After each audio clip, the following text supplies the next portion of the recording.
Hector Serrano, welcome to the podcast today. Hector, if you'd like to give a little intro. I've been an athlete for most of my life, and then going to college, freshman year of college, I was a little bit down. I wasn't getting the playing time I wanted. I was a little bit frustrated, so I want to look for an escape outside the field, and that's kind of what led me to content creation. I started documenting my journey on YouTube, and then after a month or two of grinding, I saw some quick success.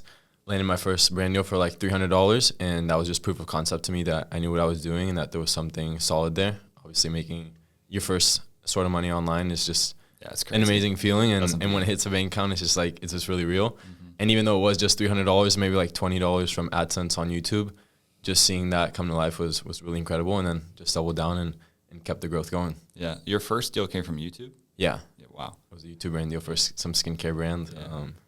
I know the bigger deals you have now feels good, but like compared to back then, that $300 deal, which one feels better? Definitely the $300, because now you just get kind of like, it doesn't feel real that much anymore. It's just numbers after a while. Yeah. But that first one, when you get that contract, and you're like, whoa. Your biggest one was what, WAP?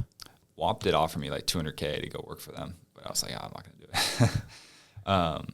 But yeah, so cool, man. Just wanted to talk about that because, we both do brand deals and stuff. Yeah. Did you, in order to like have that quick success, did you like have daily posting, or how did you grow that quick on YouTube? I mean, it was a mix of things. So obviously I'd never edited before, never really filmed. And the backstory behind it was kind of, I'd always grown up like seeing these soccer YouTubers, lifestyle YouTubers, and it was some people I looked up to and kind of like put me on the journey that I went to college. And I was like, well, now I'm here, so I could do that. Same thing for kids looking up to want to be a college soccer player. So I had like $800, $1,000 in my bank account. And at the time I was 17, so I didn't even have full custody of my bank account. And I asked my mom, like, hey, Mom, could you transfer my money so I could use it? And she's like, what are you going to use it for? I was like, oh, nothing. Like, I had to lie my way out of it because I know my parents don't really like content creation like that. So then I went to Best Buy, found like a $700 camera, bought it. I didn't really know what I was doing. And then at the beginning, I sucked. I was posting like some shorts on YouTube. Probably got a couple hundred views. And then I reached out to one of my neighbors, because again, just all about reaching out to people people that already have done the things you want to do. And I reached out to him. I was like, yo, like, do you have any advice for me to grow on YouTube?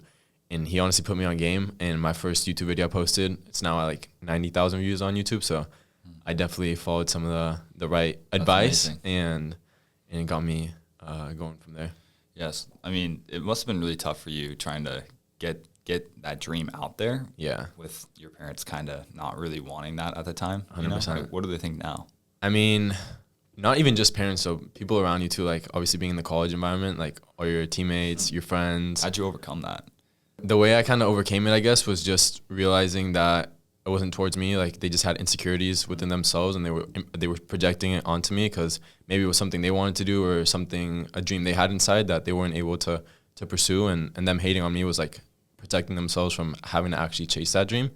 So I just stayed true to myself. I knew that I wanted something more, and I just kept creating, kept doing. And then after a certain amount of time, they like saw the success I was getting, they saw the opportunities I was getting, and they actually started to support me. So I just think it's something normal. Like when you start to do something new, people are obviously going to project some sort of insecurities, but it's nothing against you. It's just something they have inside of them. Yeah. I talk to people all the time, and they're like, yeah, like I really do want to post, my parents kind of, I'm like, oh, no, you just do it. Like all this stuff is just a facade. Like your internal projection is just manifesting as because you're scared of what people will say or what. So once you're confident, or you really truly see a North Star, and you know how important content can be to get there, then you just do it. Yeah. If you're not doing it, then there's other things blocking it that you got to take care of. 100%. And if it was easy, again, it sounds cliche, but if it was easy, everyone would do it. And then it wouldn't be as special or as unique to be a creator, to be making money online, etc. And I think it's actually not that hard to just do it. I think the really hard part is to do it for a long time. I think that's where everyone falls off and suffers or whatever it may be. 100%. That's something, even now, sometimes on that topic, like burnout is a big thing I face as a creator, especially like I mentioned, like YouTube. At the beginning, I was super consistent. I was probably posting bi-weekly, and for me, that was a lot because I was balancing school, I was balancing sports, and I was staying up to like 2, 3 a.m., like learning how to edit because I had no idea I was using Premiere Pro. I was killing myself editing, and then I would have training at like 5, 6 a.m., so I wasn't getting that much sleep. And I did that consistently for like a year, and I finally got to that 10,000 subscribers mark, and I was like, okay, well, where do I go from here? And then I finally hit that goal, and I was so burnt out, I didn't even want to film a YouTube video anymore, so I like disappeared for like 7 months. So I think that's like an important thing as well as a creator, like knowing that yes, that consistency matters, but if you're almost too consistent, you're going to end up burning out, and then you're not going to have the longevity that you need as a creator over 2, 3, 4, 5 years down the line. You should be setting it up for like, okay, I'm going to do this for 5 or 10 years. Yeah, really, exactly. Because that's the only horizon where you can probably win. Yeah. If you blow up quicker than that, like you might have some success, but usually it's quick blow up, quick fall off. So the creators, who see those like 500,000 followers on Instagram in like 3 months or 2 months, like they eventually fall off because they're like low quality followers that they just got from like a viral reel instead of like just nurturing that audience over time, bringing in quality people, making quality videos. Branding. Exactly. Yeah. I've noticed that as well. And that was something that I struggle with too. When I hit 100K on TikTok, I kind of was like, well, that was my goal. You know, I don't have a huge desire to do this anymore. Was it kind of like that for you on YouTube where you're like, all right, what can I do next? I mean, not really the numbers. I had that 10,000 goal, and like obviously I wanted to keep growing from there, but I literally just hated filming, like, because I was doing the same thing over and over again. What videos were they? It was like just the day in the life, Division I soccer player. Like everything was very Division I soccer player focused. But I think too, one of the things that I messed up on was I was starting to make money at that time too. So I had money stashed away, but I was like so focused on saving money that I wasn't putting money towards my business. Because at the end of the day, my YouTube channel was my business. So I definitely should have started outsourcing that editing, maybe hiring a videographer here and there. But I was so like focused on keeping everything like internal and just doing it myself that led me to burning out and not even wanting to like hire editors or hire anything. This is one of the biggest problems that people face when they start creating or even when they're running a business is like, oh, I need to make sure it's done this way. I need to make sure it's done this way in content and in business. This happens all the time. And one of the best things you can do is just finding someone that's really good in their craft and just bringing them in and letting them cook. Because I struggle with this with videos. I never wanted an editor, which obviously is going to lead to burnout if you're doing everything every day. And the same thing in business. Like I was running the sales stuff when I started. As soon as I brought in a sales team, like, you know, people doing outreach, SDR, setting, and then I brought in a closer, someone on calls for both the business side and the creator side. Yeah. Like business took off, you know. It was like, okay, once you remove yourself and bring in people with that comparative advantage, you get all your time back that you could focus on content or shooting or ideas, which ideas and content is really the whole driving thing of all this type of business. All right, so you're balancing not just school and sports and social media, but you also have family and a girlfriend. Like, how do you balance all that? When I usually hear people, they're like, well, I can't do social media because I have my job and I have a girlfriend, or I have my social life. It's like, bro. Yeah. Like, welcome to the real world. You have to balance it all. Like, that's 100%. Why it's hard. That's why people don't do it. Yeah. I mean, well, like Owen said, I do balance school. I balance sports. I balance social media, my personal brand. I work at an AI company, and then family and my girlfriend. So it is a lot of things on my plate. And I think the reason I like that is I've always been like a very competitive person, and I always like to be on the go and doing things. So it's just about staying organized. I have, like I mentioned earlier, I have a whiteboard at home. I'm writing down everything. I have a notebook. I write down everything. So it's just like the repetition and just staying organized, because sometimes, to be honest, I haven't been that much of an organized person throughout my life. But I realized it was because I was doing things I didn't really care. And once you find those things that you actually care about, it's easy to stay organized because you're just really dialed and you just like what you're doing and you want to stay on top of things. So just finding those different ways to just stay organized, whether that be whiteboard, notebook, I feel notes. Like if I have to stay organized, I'm probably not going to do it. I feel like I got to fall in love with whatever I'm doing. Exactly. And then it's like always on my forefront. I'm always making notes about it. It just naturally happens. Yeah, 100%. It's the same thing for you. Yeah, just staying on top of everything, and then time blocking a lot. Like just having having different mindsets for like each activity, and not getting too stuck on like a certain thing. If it's not working, just like move on to the next task, because we only have so many hours in the day. And if I have like 5, 6 different tasks and activities I need to get done, if I like spend too much time on one, then the rest is gonna go to shit. So just knowing when to go on to the next one and kind of just time blocking and setting time for each little thing. I've been having a problem with that too lately. I've been, I took on that new role as like CMO at that app. And for instance, a normal daily breakdown would be, I'm making sure all my creators are making the videos that we want. adding new angles. I'm talking to new creators. You're basically talking to like 50, 100 people a day, you know, and that's where it starts getting a little bit repetitive and mundane. And yeah, but the tough part is like you got to manage contracts. Like there's so many things that go into this. So you get sucked into a certain activity, and then you start to do something, and then you're like, oh no, I got to do this, and so you start jumping around and task switching like too quick, and it's like, okay, like what can I do right now that's revenue generating, that's super important, knock that out, and then try to find the next priority, almost, you know. Yeah, 100%. I agree too, because like sometimes like I'll just be switching from my personal email to my content email to my work email to my school email. Then I go to Discord, and I'm just like switching tabs like back and forth. And I think that's a good point too, where I realize sometimes when I'm just trying to bang out work and just keep going at it, pause on that.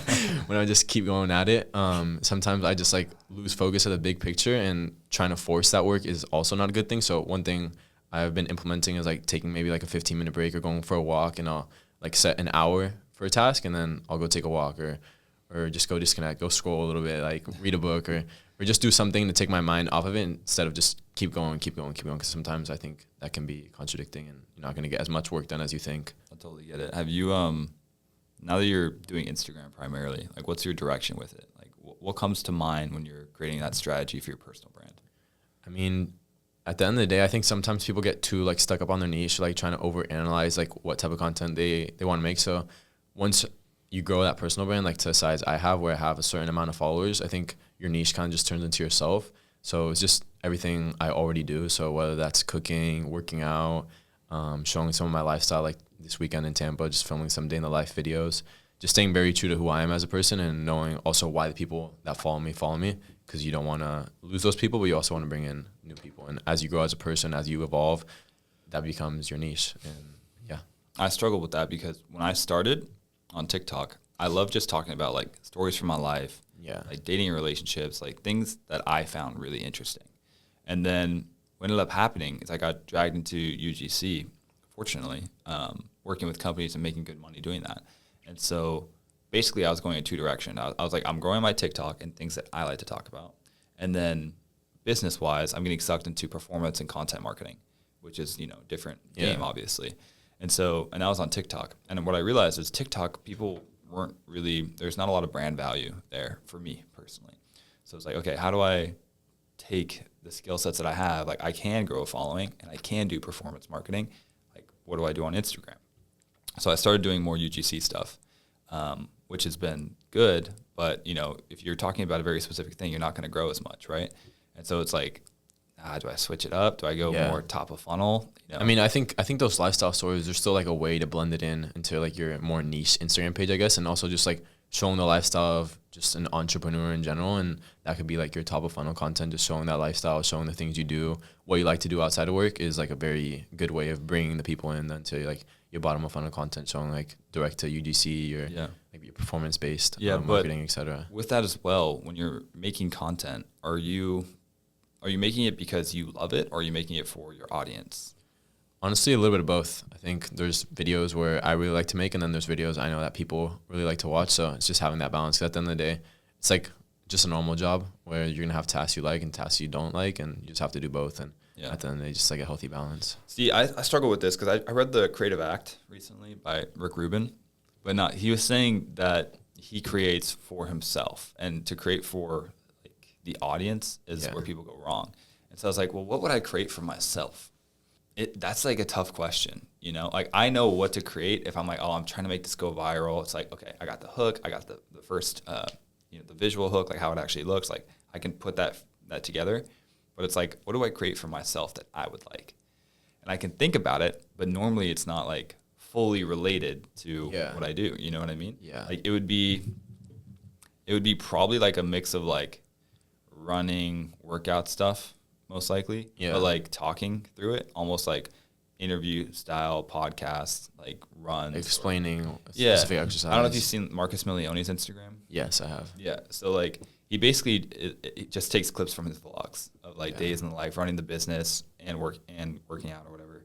And it's like, I think that's like how a personal brand should look for someone like me. But every time I post about that, instead of posting about UGC, I basically lose money. you know, like Yeah, it's kind of a 100%. crazy concept, but maybe on a long enough time horizon, I would make more. So I don't know. There's like a lot of these little questions. Yeah. That That's kind tough to of, answer. for me, that's kind of like the opposite, like how we've kind of talked about, like one of my main sources of income is brand deals and just working with brands. So if I were to post too much about my personal brand offer, then brands might be turned off and not want to work with me. But I don't want to lose that. But then also on the other hand, maybe that's a better stream of income in the long run and on the longer time horizon, like we talked about. Yeah, I mean, coaching is super lucrative, obviously. You know, now that I'm working with apps and stuff and doing some like equity positions and stuff, it just kind of makes more sense for me to Lean into that personal brand more. And lean into and that. you more. have a lot of authority now, like with the brands you're working with the people you're working with, the things you're doing. So I think already that authority creates for a great hook, like day in the life of a 26-year-old CMO at X app or things of that nature. And Yeah. No, I mean, I definitely can. I'll probably end up doing those more often now. But what happens is, like, you know, for instance, Blake Anderson, like he like is the founder of this app that I'm working at. And, you know, he's been literally live streaming himself locked in an apartment, like building out a new one. PMF for that or something. Yeah. Like it's going to be 100 days straight or 90 days. He's been in there for like 25 days. And it's like, damn, do I really make a video like, oh, this is what I'm doing as a CMO? Or do I actually just make sure I'm getting the work done? You know? Yeah. And you can do both, to be fair. But I think they complement each other though. yeah, they kind of do. Like if I'm making videos as like that CMO, like putting myself out there, then I think it positions myself really well to get people inbound. Exactly. Like people that I want to work with or creators that I want to, which has worked a lot. I mean, that's why the personal brand is so strong. Yeah. In general, like it's so important for impact. And on the topic of Blake Anderson, like your network, et cetera, I think that's a super important thing too that you could do, bringing in your network basically into your content and kind of using them as leverage. Yeah. Yeah. I want to make sure like I have like 10 million video views for the app first before. Yeah, 100%. But I'm just saying in general with like the people, you know. Yeah. Yeah. No, you're totally right. I mean, I've always tried to leverage other people in content just because I feel like if I have 0 followers and I post my face, no one cares. But if like that's actually a big thing. When my neighbor, when I asked him for YouTube advice, he like told me one of the biggest things you can do for YouTube is leverage other people in your thumbnails. Because at the end of the day, YouTube and the thumbnail is like your hook. It's and the performance of the video is based off the CTR, like how many people are clicking on the YouTube video. So for example, if I had like Ronaldo's face on the cover and it's like day in the life with Ronaldo, like maybe it's not with Ronaldo, but maybe I'm following his schedule, but it's still gonna get a bunch of clicks. And at the end of the day, like it's just a social hack. Mm-hmm. And I've thought about this a lot too, because I could go that direction, more like lifestyle vlogs, like that I probably like doing. But the issue is what I've noticed converts better and makes me much more money, which is obviously important. The bottom of the funnel is the bottom of the funnel value stuff, and I'll get less views on it. It won't look as good, and it'll be super specific, but you'll make way more. Yeah. And so that's like, again, like that friction point is like, do I continue growing or do I like just, you know what I mean? Yeah, I agree. It's a tough one to solve. All right. So you're 21. 20. Not 21 yet. Don't put me in that boat yet. Okay. Oh, I'm 26, so a little old, but you're 20. You've had good success. People don't know exactly how much you make. I know. It's pretty good in terms of UGC contracts and stuff or just content deals, they don't get too much bigger. Yeah. Seriously. I mean, I know people with millions of followers that haven't sniffed that. So I don't know how you're doing it, but shout out to your agency, like they're printing. Anyways, what's next? Like, what do you want to do after all of this?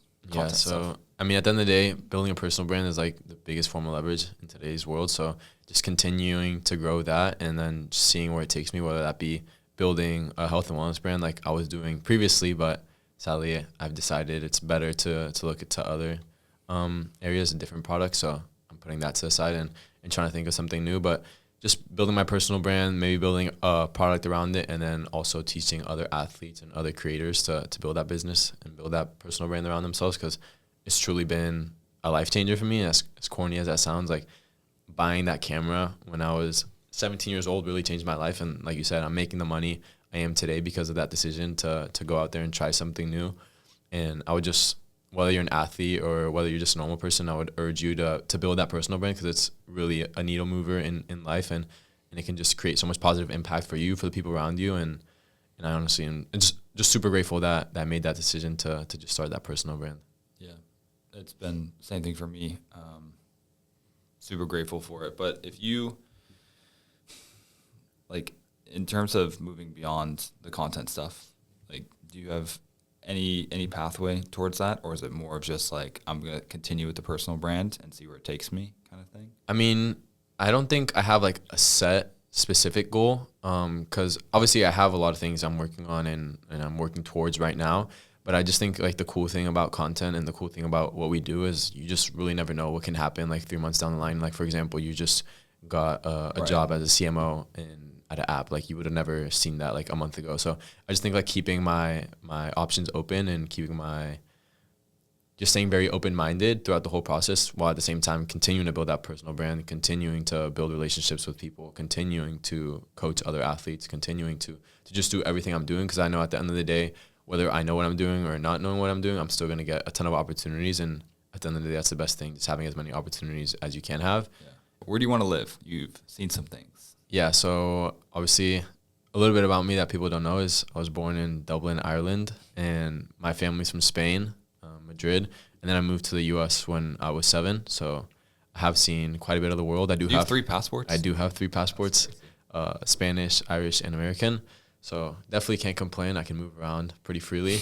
But yeah, my parents really valued traveling a lot growing up. So thanks to them, I've been able to see the world a lot. I've traveled to Mexico, France, Portugal, Morocco, Dubai, England. So you're an immigrant. Yeah, technically. Okay. Yeah. So I'm a first generation college student in America. Yeah. What has it been like? I think people whose parents immigrated here, I think the kids turn out a lot different than most Americans for a number of reasons, but you guys seem to have more success than people who are just born here. Their families have been here. Have you noticed anything like that? I mean, I definitely would agree, at least in my situation. Like, for me, I've always felt like a really strong tie to Spain, even though I haven't really like directly lived there. Obviously, I vacation there a lot. I go visit my family. Like, Spanish is my first language, and I have that like strong tie. And for me, like, as a kid moving here, it felt like, I don't know, it felt like I had like a personal drive. Like, I owed it to my parents, like I owed it to my family, like being in the U.S. and not being able to be with them always. I've just always had that kind of like fuel in me to like strive for more and just create something positive. And oh, that's great. Yeah, I mean, it's the same thing for me. I'm second generation. So my grandparents came from Finland in the 60s, had my dad in L.A. They ended up moving back. So my dad's side of the family is all in Finland. My dad's still in L.A., or Orange County, actually. And I don't know what it is, but you go back there and it's like, oh, I can see, you can feel like your heritage. Your roots, like something's pulling you there, yeah. Yeah, it's very weird. But what I've noticed is my friends who are Russian or Ukrainian, and they've came over, their parents have came over, it's the same thing. If they're first generation, like they work super hard, they're really focused. And it's just like a weird thing I've noticed. I think it's also like just knowing how much my parents have sacrificed and how much my dad has worked to put us in the position where we are today, and just seeing that work and that work ethic, and knowing my dad has lived outside of Spain more than he's lived in there. Like, he was born in Spain, all his family lives in Spain, but he moved out of Spain when he was like 20 years old. Spain had a work crisis, so there wasn't a lot of jobs. So they moved to Dublin, Ireland, which is why I was born there, worked there for 10 years. Then he got promoted and we moved to the US, and just seeing how hard he's worked and everything. His whole life. Yeah. I honestly, like, I know everyone says this, but I don't know someone who's worked harder than my dad. And I know this isn't a good thing, like something you should flex. It's not a flex.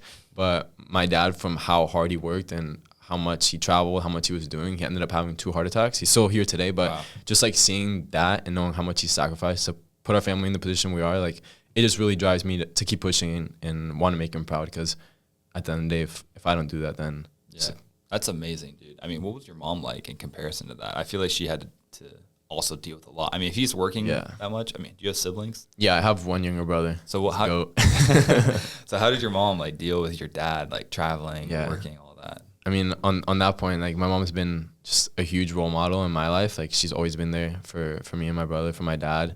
And she's just always been someone I can look up to and lean on. And whether it be in sports or in school, she's always there to help me. And for example, when when I was really into soccer and I was playing at Sacramento Republic and MLS Academy, I had a really bad back injury and I was almost out for like 2 years. And throughout that whole process, my practice was already an hour away from where I live. So my mom was driving me an hour every single day to practice. And aside from that, I was driving an hour extra because I had to go to physical therapy. So then we would leave straight from school at like 2 p.m., arrive at physical therapy at 3. My mom would sleep in the car because she was like dead and she was like not going to drive back home. Then after that, she would drive me to a coffee shop so I could study. Then after that, we would drive to practice, which practice was like 7 p.m. So we'd be out of the house from like 2 to 11 p.m. just with soccer and trying to get me healthy. And that went on for like 2 years. And I remember I had like a breakdown in the car and I was like, after 2 years, like my back still hurts. Like, I don't think I'm ever going to play again. Like, I just want to quit. It's probably like my junior year of high school. And my mom was like, you've already done so much work. Like, let's try this one more place. So she took me to like this chiropractor and like this new doctor. And just because she was pushing me and kept me like sane and kept me in a positive mindset, like I was able to push through and able to make it where I did with soccer. So that's amazing. Moms are amazing. Shout out mom. Bro. Yeah, I mean, I think about that all the time when I think about who I'm gonna marry. It's mostly like not even about me. It's like, okay, like how are they gonna be as a mom? Like what are my kids gonna be like? You know? Yeah, 100%. That's like the craziest thing ever. Because my mom was the same way. She was so supportive. Yeah. And you know, my parents split when I was like 6. My brother has autism and Down syndrome, and my mom was single mom, taking care of a disabled kid and me, the younger kid, working really hard. She had a job, you know, and I was like, damn, like clearly now I'm 26, I've been through college, I've seen all these girls. It's like, I mean, to become that person, to do all that, and she basically sacrificed her life for the past 30 years. Yeah. Like, that's crazy. And so that's what I think about is like, I feel like I'm going to sacrifice my life in terms of work. Like I'll work 12 hours a day every day. I don't care. But, you know, how can someone also do that for, you know, their children? Yeah. It's just a crazy. Yeah, that's super important. And on that topic, actually, I have an uncle with Down syndrome, and he's like 27 now. And my grandma, same thing, like has been taking care of him since the day he was born, still takes care of him. And just seeing that and seeing how supportive, like, and also on the other hand, like how happy they are. I don't know about your brother, but my uncle, he's one of the happiest people I've ever known. He's always like making people laugh. He's always super kind, and just like seeing how happy they can be with so little, but at the same time, like knowing how much, like how happy they are is like really inspiring to me. Yeah, man. And I mean, Down syndrome's a weird one because that's usually what people see, like tons of happiness and like all that stuff. My brother has autism as well. I see. So it kind of like undercuts the happy Down syndrome stuff. And sometimes he's like that, all silly and goofy, but other times he's, you know, kind of bipolar. I see. You know, so it's kind of a scale. Yeah. But usually Down syndrome people are super happy. Yeah. And my uncle is one of those guys. He's always doing a bunch of things. He's actually on a Amazon series in Spain. No way. Yeah, he's a goat. Dude, that's hilarious. Dude, you know what's funny is my dad, he went on like The Bachelor for Finland. How long ago was this? It was called Love Connection. It was like 2016 or 2015. I was in high school. But I remember like they came out and filmed us and stuff in California, and I was playing basketball at the time. And they were filming me like shooting like on the court, and I need to see these videos. No, they're so bad. And I was like bricking, like because I was scared the camera's on me. So I'm shooting and I'm just bricking, and then but I ended up making, obviously. So, and we went and watched the show, and they just showed me bricking like the whole time. I was like, who does this for a show? You know what I mean? Yeah. But my dad ended up going to Finland to film all that. So pretty funny stuff. On the topic of basketball, big question is, who's a better athlete, LeBron or Ronaldo? This dude last night had me watching the LeBron versus Ronaldo lifestyle video. Dude, I'm gonna be honest with you, like Ronaldo is a wealthy guy. All right, I didn't understand how wealthy Ronaldo was. That was crazy. But LeBron has a $1 billion contract with Nike alone. You know, I'm pretty sure Ronaldo does too, though. Yeah, he has a lifetime contract. Yeah, he has a lifetime contract. Yeah, and that was a crazy thing. But LeBron, I think in his prime, is the best athlete to ever walk the earth. Like that's why I wanted you to watch it, because Ronaldo is mad talented, but he's also like 60 pounds lighter than I just think like shorter. As a soccer player, watching LeBron's highlights are obviously highlights are like super cool. You can tell he's like really athletic. He's a good player, but I don't know basketball like that, so I'm not able to appreciate it as much as you can. And I think vice versa. When you watch Ronaldo's highlights, I don't think you're able to appreciate like the things he's doing because you don't really understand the skill it takes. Because you're like, oh, like he's just kicking it, or oh, LeBron's just throwing the ball in the hoop. Like it doesn't look. You know what I mean? Like I feel like when a casual fan watches some sports, like they're just like, oh, like anyone can do that. And I think that's totally true. Yeah. But I did used to play soccer. Soccer was my first love, and I thought Ronaldo was the GOAT for a while. But I think LeBron's play style actually kind of translates to like Messi's better because I think Messi's more. Like, I would say Ronaldo's Messi. a striker. I would say Messi's more of like Curry. I don't know, just like like size, like small, and stature. like but Messi's like you watch him like he's setting up people and like crafty and like but Messi don't got that athleticism no, he doesn't. like LeBron. No, but he's not like really a savant. Like and he doesn't defend. Messi does not defend. He just walks around. Yeah, he's just right time, right place. He just has IQ. Yeah, and he sets up his team so well, which is what LeBron does. So, and who's Ronaldo like? Well, Ronaldo is just probably like Jordan, like just like score, like mad athletic. I see. That kind of thing. But I mean, yeah, you're totally right. It's hard to make that comparison. Yeah. On the topic of sports, do you think sports played a big? I think about this all the time. I don't think so. No. I think if I didn't play sports and I didn't know what I was doing, and I went into business instead, I'd be so successful right now. You think? Yeah, 100%. Or social media, bro. I know a kid who's 15, and he did like 1.5 million with his e-com store last year because he didn't play sports. Yeah. He just went to business right away. Like if you're online, if you're on Twitter and you stumble into money Twitter, like you're just going to be like, oh, I can run an agency and I can launch my own business, whether it's a SaaS or an e-com store. Everything is pretty much like built. I can white label it to start. Yeah. All I have to do is spend like $100 on the Shopify store, and then I can have people promote it for me for free. I think the problem though, at least one of the things I see is like maybe that kid who's 15 and has done all that, I don't think he'll have like the social skills or a lot of those people skills that you learn from playing in sports and doing all those things, which are also really valuable. And at the same time, it's not really it's not really a sprint. So I'm not like it'll be 30 years from now when we know. Yeah, but I do think for me at least, sports maybe not played the biggest role in like where I am now, but I do think it played a role in like pushing me in that direction because a lot of people around me in high school, I mean, I feel like everyone kind of goes through this, but a lot of people around me in high school, some of my friends doing drugs, going out a lot, and just having sports and having that like drive to like not want to go down that road because I was trying to go to college, I was trying to get a scholarship, I was trying to do this and that, and having that kind of internal drive from so young to like kind of stand out, kind of do things differently. Well,